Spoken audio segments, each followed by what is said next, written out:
Сүүл эрх зүйн цогц мэдээллийг таны сонорт. Metro Lounge 91.7 радио, Business Love хуулийн фирмтэй хамтран эрх зүйн тойл нэвтрүүлгийг танд хүргэж байна. Metro Lounge 91.7 радио болон On TV телевизтэй хамт байгаа үзэгч, сонсогч та бүхэндээ баярлалаа. Эрх зүйн тойл нэвтрүүлгийн шинэ дугаар сонсогч та бүхэндээ хүргэхэд бэлэн боллоо. За өнгөрсөн дугаараар та бүхэнтэйгээ хөдөлмөр эрх зүйн харилцаа талаар ярилцсан. За үргэлжлүүлэн өнөөдөр хөдөлмөрийн харилцаа, за түүний дотор хөдөлмөрийн гэрээ, маргаантай холбоотой асуудлуудыг ярилцсан. Сайн байцгаана уу. За ер нь манай улсын хөдөлмөрийн зах зээл ямар вэ? Ер нь аваад үзэхэд Монгол улс 3 сая хүнтэй тийм ээ. За тэгээд яг хөдөлмөрийн идэвхтэй насны хүмүүс гэхээр сая 200 мянган хүн байдаг.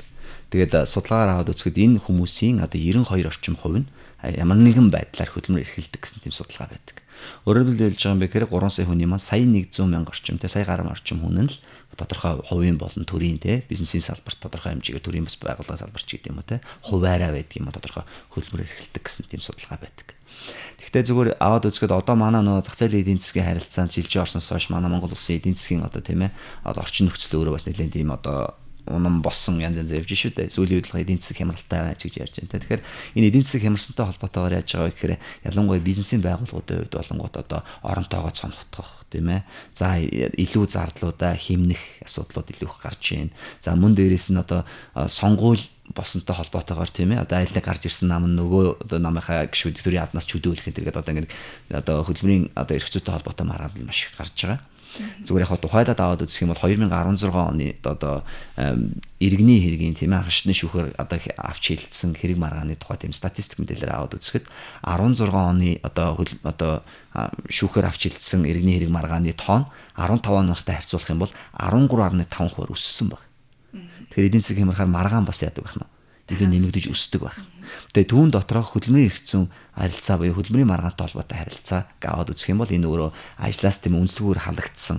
За цалин хөлсний маргааны асуудал мөн дээрээс нь ажлаас тийм одоо буруу одоо үнэлгээгээр шилжүүлсэн гэсэн ийм маргаануудын тоо 30-аас 50% өссөн байна.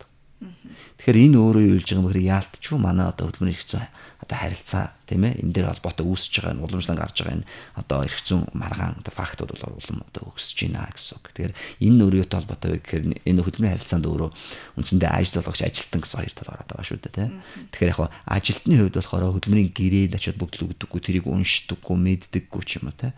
За ажиллагчийн тухайд аваад үзэнгүүт одоо юу гэдэг хөдөлмөрийн харилцааны суур зохицуултуудыг мэддэггүйгээс гадна зөв ойлгодоггүй, зөв хэрэгэлдэггүйгээс болоод шүүхэд тийм ээ хандах. За мөн дээрээс нь одоо юу гэдэг тодорхой хэмжээнд өстой хөрөл төлөх ийм асуудлууд бол маш их байдаг гэсэн. Хөдөлмөрийн харилцаа гэхээр за ажилд орох, ажил хийж явах явц. Бас одоо хөдөлмөрийн харилцаа дуусгар болох буюу одоо ажлаас салгадах гэдэг юм уу тийм. Ийм харилцааны 3 үе шат байгаа юм болов уу гэж харагдаж байна л да. Тий. Тэгэхээр яг зүгээр мэдээж ажлаас гарахтай холбоотой ч юм уу те цалин өстэй холбоотой асуудал дээр илүү их маргаан гараад байгаа. Яг зүгээр ажилд орох дээр аваад үзэхэд бол нэгдүгээрт одоо зүгээр яг иргэдийн дунд одоо дийлэх байдаг шүү дээ. Одоо тийм би гэхээр ажилд ингээ орох гээд яваад очдөг ярилцлаганд ороод тийм ээ за тэнцлээ гэдэг ингэнгүүт туршилтын хугацаа гэдэг өгчдөг тийм үү. Тэгээ туршилтын хугацааг болохоор 99 оны хөдөлмөрийн хууль дээр болонгод одоо 6 сар хүртэлх хугацаанд гэж зааж өгсөн байдаг.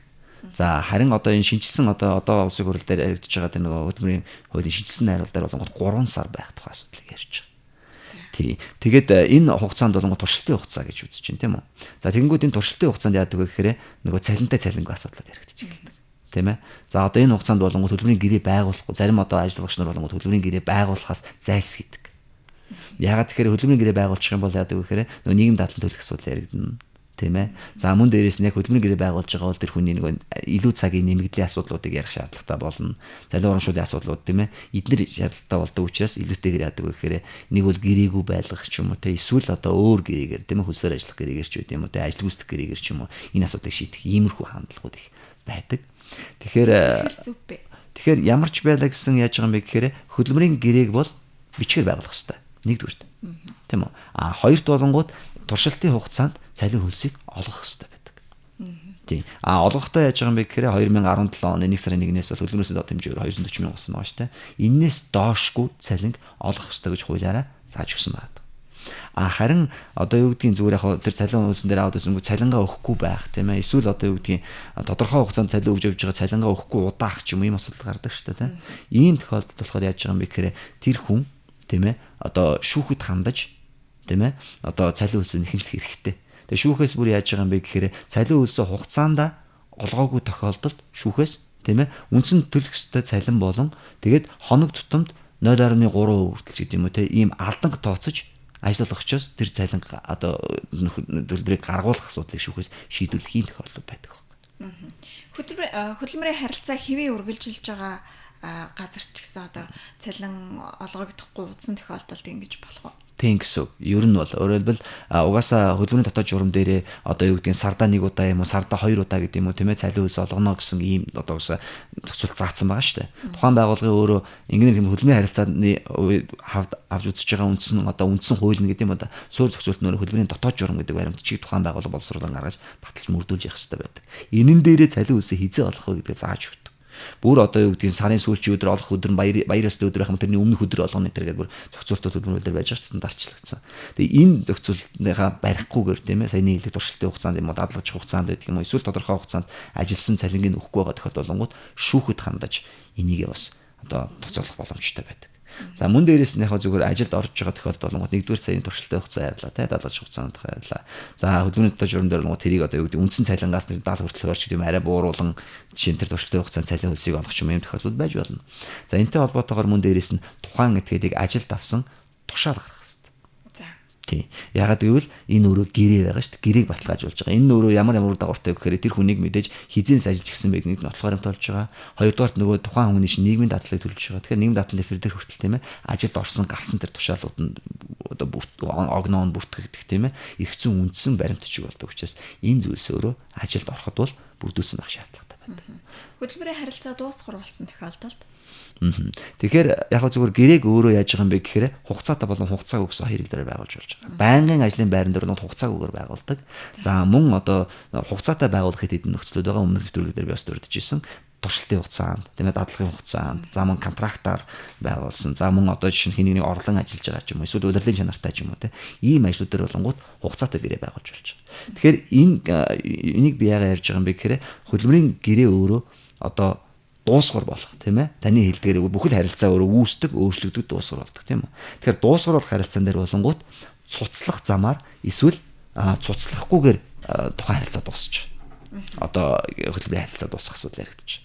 Тэгээд цуцлах гэдний хэлж байгаа юм бэхээр ажилтан болон ажил олгогчийн аль хин нэгний санаачлагаар одоо жишээ нь тухайн харилцаа дуусгар болгож байгаа л яаж гэнэ цуцлах асуудал яригдж байгаа зү тийм үү. Харин энэс бусад тохиолдол жишээ нь одоо гэрээтэй хугацаатай гэрээ гэж ярьлаа шүү дээ. Энэ гэрээн дуусж байгаа чи хугацаа дуусж байгаа чи юмсоо тухайн үйл явдал нь болоод өнгөрсөн үйл явдлаар хугацаа тогтоосон байж болно шүү дээ. Тийм үү. Одоо жишээ нь юу гэдгийг удирдлагын чанартай ажил нь тийм ээ тэр ажил нь ингээд дуусангууд тэр хугацаа нь автоматар дуусж шүү дээ тийм үү. Энэ тохиолдолд болоод үзэнгүүт энэ асуудлууд яригдж байгаа гэсэн. Надад нэг жишээ байна л да. 6 сар ажилласан, 6 сар ажиллах гэрээ байгуулад ажилласан. Одоо гэрээний хугацаа дууссан. Гэвч одоо ажил олгогч тэр одоо тухайн ажиллаж исэн хүнч тэр гэрээгээ сунгах асуудлаар эсвэл хугацаагаа дуусгар болох асуудлаар хэлэлцэж ярилцаагүй. Ингээд 2 сарын дараа тухайн ажил олгогч маань гэрээний хугацаа дууссан гэд ажилтныг халсан. Тэгэхээр одоо энэ тохиолдолд яах гэсэн үг вэ? Энэ дээр хөдөлмөрийн хууль дээр энэ тусгайлан зааж өгсөн зохицуулт байгаа л да. Наа чи юм бол хууль зөрчсөн одоо факт байна л да. За хууль зөрчсөн гэдэг нь юу хэлж байгаа юм бэ? Хин буруутай вэ гэдэг ойлголт ярьж эхэлж шүү дээ. Тэгэхээр энэ ажил олгогч болон ажилтан дээр хөдөлмөрийн гэрээ байгуулсан энэ харилцаан дээр яадаг юм бэ гэхээр тодорхой хугацаа заагаад гэрээ байгуулсан байна шүү дээ, тийм ээ. Тэгвэл энэ гэрээний хугацаа дуусахаас өмнө өөрөөр хэлбэл 6 сар хугацаа дуусахаас өмнө гэсэн үг байна шүү дээ тийм ээ. Одоо ажил олгогч болон ажилтан хин аль нь яах нь тухайн гэрээг цуцлах тухай одоо мэдээлэл өгөх ёстой. Мэдэгдэх ёстой гэсэн нөгөө талдаа. Хэрвээ энэ хугацаа дуусахаас нь мэдэгдээгүй бол энээс хойш хугацаанд хөдөлмөрийн хууль дээр ямар заалт явж байгаа юм бэ гэхээр хөдөлмөрийн гэрээг байгуулсан хугацаагаар тухайн гэрээг сунгагцсан тооцдог байхгүй. Гэтэл наа хүний чи яасан бэ гэхээр хугацаанд дуусчаад 2 сар болж ангууд угаас нь хугацаанд дууссан юм шиг ингээд ажил олгогч яаж яана вэ? Ажлаас тий чөлөөлж байгаа одоо халах асуудал яригдчих шүү дээ тий. Тэгэхээр энэ нөр яаж юм вэ гэхээр ажиллагчид болохоор хууль зөрчсөн буюу хэрвээ яг наад нөхцөлөөр чинь магадгүй тэр хүн шүүхт хандаад ингэ явсан бол яаж юм вэ гэхээр одоо магадгүй одоо жишээ нь сая 6 сар чинь өнгөрчлөө 2 сар магадгүй тэр хүн ажиллаад ирсэн чинь ажлаас халчлаа тийм үү. Тэгээд нөгөө шүүхэд маргаан үсээд ингээд магадгүй хугацаа өнгөрлөө шүү дээ. Энэ хугацааны тэр хүний цалин болон нийгэм дадлын шимтгэлийг ажил олгогч өөрөө төлөх үүрэг үүсэж эхэлдэг байхгүй. Яаж юм гэхээр энэ дээр нэг зүйл харагдаж шүү дээ. Ажлаас одоо хөдөлмөрийн гэрээ дуусгаруулах асуудал яригдж байна да. Тэгэхээр ажил олгогч юм бол ажилтны гэсэн хоёр хүсэл зэрэг яригдж шүү дээ. Ажилтан өөрөө хүсэлтэд гаргаад ажлаас одоо юу гэдэг нь гэрээг дуусгаруулах тийм ээ. Ийм гаргаж байгаа тохиолдолд болонгууд шалтгаан шаарддаг. Тий. Өөрөөр хэлбэл тийм үстэй. Одоо жишээ нь дээд нэг зарим байгууллагууд байдаг шүү дээ. Ажлаас ингэж одоо би гэрээг дуусгаар гармаараа нэг шалтгаан хэлгээд байдаг. Энд чинь шалтгаан шаардлагагүй. Тэр өөрөөр хэл өөрийнхөө үзмжээр яаж нь энэ гэрээг одоо дуусгаруулахын хүсэлтэд илэрхийлж. Гэтэл ажил олгогчийн санаачлагаар ажлаас чөлөөлөх асуудал яригдж штэ. Тэр болохоор хөдөлмөрийн хууль заагдсанараа ажил олгогчийн санаачлагаар ажлаас одоо халах буюу тийм ээ хөдөлмөрийн гэрээг дуусгаруулах тодорхой 9 үндслэлийг зааж өгсөн байна. Тэгээ тэр үндэслэлийг ажил олгогч өөрөө мэдэхгүй буюу буруу ойлгосноосоо эсвэл магадгүй үндэслэл нь байгаа ч гэсэн тэр нөгөө 9 үндэслэл шүү дээ. Тэр үндэслэл аль нэгэн үндэслэлийг гаргасан ч гэсэн ажлаас гэрээг дуусгаруулах процедур гэж юм байдаг. Одоо юу хэлж байгаа юм бэ гэхээр тэр үйл ажиллагаанд дараалал гэсэн үг шүү дээ. Тэрийг зөрчсөн энэ асуудлууд нь өөрөө яаж байгаа юм бэ гэхээр шүүхтэр яваад очихороо хөдөлмөрийн гэрээг дуусгаруулах тогтоо ажил олгогч яаж яана хууль зөрчсөн байна гэдэг үндслээрээ ажилтныг буцаагаад ажил дээр нь тогтоох тийм үү. За мөн өнгөрсөн хугацааныхан тэр цалин болон нийгэм дадлын шимтгэлийг ажил олгогч төлөх энэ тэр тийм одоо эрх зүйр давхар үүсдэг гэж л гэж. Тэгэхээр хөдөлмөрийн одоо гэрээний хугацаа дуусгар болохоос өмнө ажил олгогчийн санаачлагаар эсвэл тухайн ажилтны бас хүсэлтээр цуцалж болох нэ тийм үү. Тийм гэсэн үг. Зүгээр яг дахиад нэг юм таны ярьсан жишээтэй адилхан нэг жишээ бол яг төстэй гэж яриад байгаа адилхан гэхгүй. Нэг жишээ юу вэ гэхээр жишээ нь оронтооны цомгтгол гэж нэг юм байдаг шүү дээ. Тийм. Тухайн байгууллага татан богдох юм уу те эсвэл оронтоон цомгтгохоос болоод тухайн ажилтан яаж гэнэ ажлаас одоо халагдах гэрээ дуусгаруулах юм үндэслэж болно шүү дээ тийм ээ. Тэгвэл энэн дээр яадаг вэ гэхээр ялангуяа зөвхөн төрийн байгууллагууд дээр, шувийн байгууллагууд дээр дийлэнхний гардаг жишээ юм бэ гэхээр хин нэгэн хүнийг ажлаас чөлөөлөхийн тулд чөлөөл гэж хэлэхгүй юм да одоо жишээ нь цуцлах тийм ээ өөрөөр ажлаас халахын тулд тийм ээ гэрээг цуцлахын тулд тухайн одоо ажлын оронтоог нь яаж гэнэ цомгтгох байдлаар мөн тэр хүнийг одоо жишээ нь өөрөөр ажлаас халах гэдэг шүү дээ тийм ийм асуудлууд байдаг. Тэгэхээр энэ дээр юу хэлж байгаа юм бэ гэхээр оронтоо цомгтгох гэдэг нэг асуудал шүү дээ. Тэр нь юу хэлж байгаа юм бэ гэхээр оронтоо гэдэг ойлголтыг тухайн одоо байгууллага үйл ажиллагаагаа явуулахад тухайн одоо жишээ нь тэр ажилтны тийм ээ гүйцэтгэж байгаа үүрэг чигүүрэг шаардлагагүй болсон бол өөр асуудал. Тийм үү? Өөрөөр хэлбэл одоо жишээ нь юу хэлж байгаа юм бэ гэхээр за хамгийн энгийн жишээ шүү дээ. Сая одоо жишээ нь манай нийслэлийн бүх тээврүүд одоо жишээ нь кондукторууд боллоо шүү дээ. Захим карт бий болоод тийм тэнгууд ураг мянгаад хүн одоо хөдөлмөрөөр туслагдчихж байгаа шүү дээ. Энэ юу вэ гэхээр одоо илүү жишээ нөгөө нэг дижитал юм уу тийм ээ одоо цахим хэлбэр шилжсэн эсвэл одоо илмээ автоматжуулагдсан ч байт юм уу тийм ийм тохиолдолд эсвэл тухайн одоо жишээ нь байгууллагын үйл ажиллагаа илүү хумигдаад тийм ээ илүү одоо жишээ нь цумхан болж байгаа тохиолдолд тэр ажлын чиг үүрэг одоо хэрэггүй болсон байна шүү дээ. Энэ тохиолдолд шаардлагагүй болсон тохиолдолд энийг оронтой цомгцсон гэж үздэг байна. Гэтэл зарим байгууллагууд яадаг вэ гэхээр энэ чиг үүрэг нь байгаад байгаа зүгээр нэрийг өөрчлөөд тэр албанчаар байхгүй болсон гэд тэр хүнийг ажлаас алчдаг. Тэгэхээр тэр хүн чинь яаж байгаа юм гэхээр энэ чиг үүрэг бол байгаад байгаа намайг үнэлэлгүйгээр одоо ажиллагчийн санаачлагаар одоо ажлаас чөлөөлсөн гэдэг үндслээрээ шүүхэд хандаад тэгээ шүүх болохоор юу гэж үзэж байгаа юм бэ гэхээр шүүхийн практикт болонгууд энэ хүний оронтой цомгтгдсон өөрөө яг энэ чиг үүрэг үнэхээр энэ байгууллага байхгүй болсон уу гэдгийг судалж тогтоогоод зүгээр л нэр нь тэр хүний зүгээр ажлаас халахын тулд ийм процесс хийсэн мэн үгүй гэдгийг бас шүүхээс тогтоогоод эргүүлэн ажилтан тогтоох уу эсвэл ажиллагчийн зөв байна уу гэдгийг тогтоож өгдөг гэсэн. Энэ жишээ бол ер нь 4 жилд төрийн албан хаагчид тохиолддог байд жишээ л дээ. Ер нь яг нэг борооны дараах мөг гэдэг шиг те одоо юу гэдэг нь төр хэрэглээ гэж ямар нэгэн нам одоо жишээ нь төрийнх нь гарсан тохиолдол болгон тодорхой олон хүмүүс ажлаас тийм ээ халагдах асуудал байдаг. Тэгээ тэрэн дээр болонгууд бас яг энэ асуудлыг таны хэлдгээр их олон одоо хөндөгддөг зүйл л дээ. Ажлаас чөлөөлөх үндэслэл за тэгээд ноцтой зөрчил гаргасан тохиолдолд одоо ажлаас чөлөөлнө гэж нэг зүйл байдаг. Тэгэхээр ноцтой зөрчил гэдэгт юу хамааруулах вэ? Тэгэхээр энэ дээр яг хоёр юмыг онцолж хэлье. Юу вэ гэхээр ер нь бол тухайн ажилтныг тийм ээ одоо гэрээд цуцлах асуудал яригдж штэ. Тэгэхээр нэг ажил олгогчийн санаачлагаар гэж ойлголт гарч ирж байна да. Тэгэхээр ажил олгогчийн санаачлагаар ажлаас одоо тэр нэг халах тийм ээ грек одоо дуусгар болох үндслийг хөдөлмөрийн хууль дээр тэр 9 одоо үндслийг зааж өгсөн байна тийм үү. Тэрэнд нийцүүлээд гэдэг үднээсээ яаж байгаа юм бэ гэхээр хоёр одоо жишээ нөхцөл байдаг л да. Тэр нь юм бэ гэхээр одоо хөдөлмөрийн гэрээнд ноцтой зөрчил гэж тусгагдсан. Мөн үү? Мөн дээрээс нь одоо тэр тодорхой зөрчлийг давтан гаргасан гэсэн хоёр үндслээ өөрөө ажиллагчийн санаачлагаар ажиллаж чөлөөлөх нэг үндсэл болдог. Гэхдээ нэг асуудал байгаа. Ноцтой зөрчил гэж үзэх тэр зүйл шүү дээ. Тэрийг зарим байгууллагууд хөдөлмөрийн дотоод журам дээр тусгачдаг байхгүй. Тэгчээд энэ нөхөр одоо чинь архитектур зохиурсан ч байдаг юм уу тийм ээ ажил дээрээ зохиурах бол мансууруулах бодис хэрэгэлсэн ч байдаг юм уу эсвэл дөрөнгө завчсан ч гэдэг юм тодорхой үндслүүдээ хөдөлмөрийн дотоод журам дээр байгаа гэд энэ үндслээр би хаалчлаа гэж ярьдаг. Гэтэл яг үнэндээ бол хөдөлмөрийн дотоод журам биш үндсэн байгуулж байгаа баримтч буюу хөдөлмөрийн гэрээн дээр энэ ностой зөрчлүүдийг тусгаж өгсөн байх хэрэгтэй байдаг. Хэрвээ гэрээн дээр энэ ностой зөрчил гэж тусгагдаагүй тэр үндслэл нь тусгадаагүй байгаад энийг одоо жишээ нь ажиллагч өөрийнхөө үзмжээр те одоо юу гэдгийг энэ бол өөрөө ностой зөрчил юм а гэж үзээд халдсан байгаа тохиол бас ажиллагч буруутчих.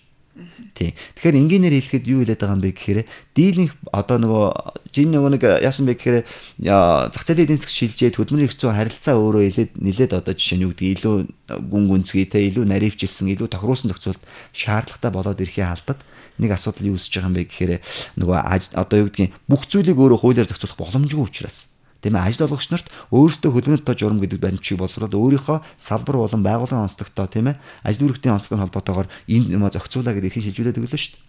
Гэтэл яаж байгаа юм бэ гэхээр шилжүүлж өгөхдөө өөрийн дотоод хэм хэмжээ тогтоосон актуудыг боловсруулж гаргаа гэдэг хөдөлмөрийн дотоод журам хөдөлмөрийн гэрээ ажлын байрны тодорхойлолт тийм ээ за мөн дээрээс нь ажил авсан тушаалын жигсаач гэдэг энийг гаргаж ирэх хэрэгтэй байна да. Тэгээд мөн одоо бусад харилцаануудыг хэвчүүлсэн байгууллага өөрийн дотоод хэм хэмжээ тогтоосон актуудыг гаргах хэрэгтэй байдаг.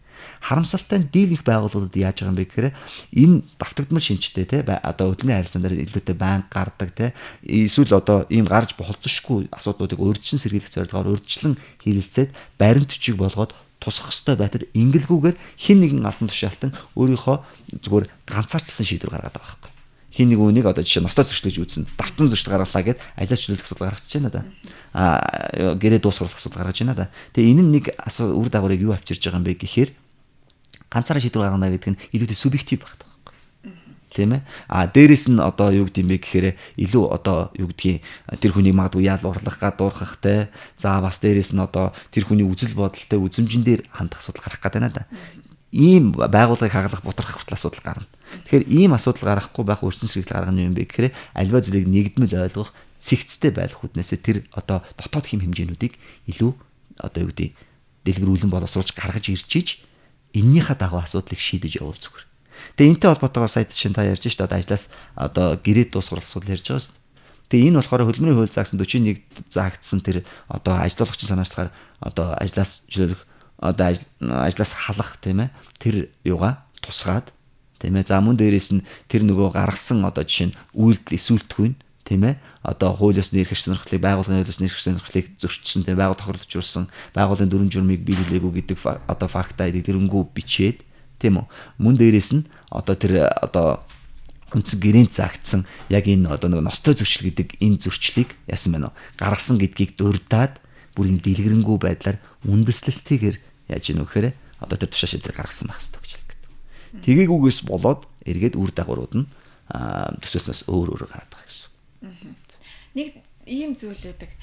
Хөдөлмөрийн гэрээ дуусгар болоог байхад ажлаас халагдах тохиолдол байна л да. Тийм тохиолдолд нөгөө одоо юу гэдэг вэ? Халамж гэдэг вэ? Мөнгөн дүнгээр нөхөн төлбөр олгодог. Энэ асуудлыг юу яаж шийдэх хэвтэй юм бэ? Тэр та ярьж байгаа жишээ нь түрүүний ярьдаг жишээн дээр шүү дээ. Одоо чинь орон тооны сонголтолч гэдэг юм уу те. Иннээс болоод тэр хүн ажлын одоо хөдөлмөрийн гэрээ цуслагдах тийм ээ. Дуусгарлах асуудал яригдж байна да те. Энэ тохиолдолд болонгууд нэг сарын өмнө тэр хүнд мэдэгдэх хэрэгтэй байдаг. Нэгдүгээрт. Хоёрт болонгууд тэр хүнд ажлаас халагдсны тэтгэмжийг олгох хэрэгтэй гэсэн заалтууд байдаг. Тэнгүү зарим байгууллагууд дээр болонгууд одоо бүр ийм ингээд жишээнүүд юм бэ гэхээр чи өөрөө ажлаас гарах өргөдлөө бичих гэсэн шаардлага энэ тавьдаг байдаг байхгүй. Гэтэл өөрөө тэр нь өөрөө яаж байна? Үндслэлийн хувьд бол арай өөр болгож явж байгаа. Тэгэхээр тэтгэмж өгөхгүй л гэсэн л үг л дээ тий. Тий одоо хууль зүйн үндслэл яаж яах вэ гэхээр одоо зайлсхийх асуудал яригдж байгаа. Гэхдээ таны хэлдэг дээр юм гэхээр өөрөө өргөдлөө бичээд өгөх гэдэг ойлгоод тэр цомтголоор асуудал шийдэх хоёр чи өөр эрх зүйр дагавруудыг бас авчирч байгаа гэсэн. Та сая хэллээ ажлаас үндэслэлгүйгээр халагдах гэж. За тэгээд энэ тохиолдолд ер нь хаана хандах хэвээр вэ? Яах вэ? Тэгэхээр энэ яг зүгээр хууль дээр юу гэж заасан байгаа юм бэ гэхээр үндсэн нэг 3 одоо нөхцлөөр илүүтэйгээр хүмүүс одоо шүүхт хандаад байна гэдэг шүү дээ. Үндэслэгүүгээр ажлаас халагдах тийм ээ. За буруу одоо бас л үндэслэгүүгээр жишээ нь өөр албан тушаал шилжүүлэх тийм ээ. За мөн цалин хөлсний маргаан гэх мэтлэн дийлэнхдээ энэ 3 маргаангөөр хамгийн их явж байгаа. Тэгээд яг зүгээр яг шүүхийн практикт аваад үзэхэд бол нийт одоо шийдвэрлэгдсэн хөдөлмөрийн хуулийн дагуу шийдвэрлэгдсэн хэрэг маргааны бараг 88% орчим хувь нь ажилтны талд гарсан байдаг.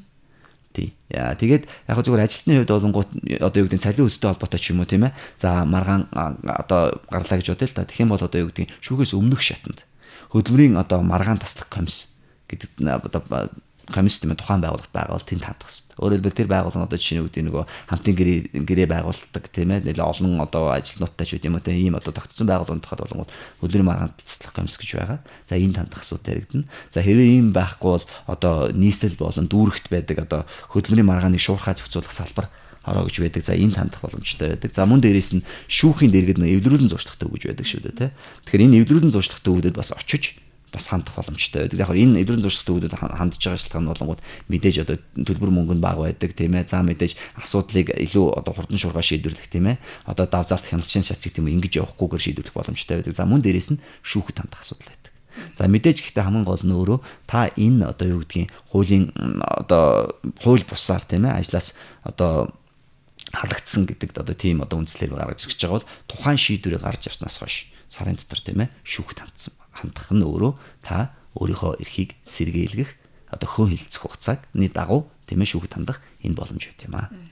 Нэг сар өнгөрчих юм бол хөн хилцэх хугацаа дуусвар болсон гэсэн үг. Гисэн үүднээсээ одоо яадаг вэ гэхээр нөгөө нэг одоо шүүхэд хандах эрхээ хамгаалах эрх өөрөө хязгаарлагдана.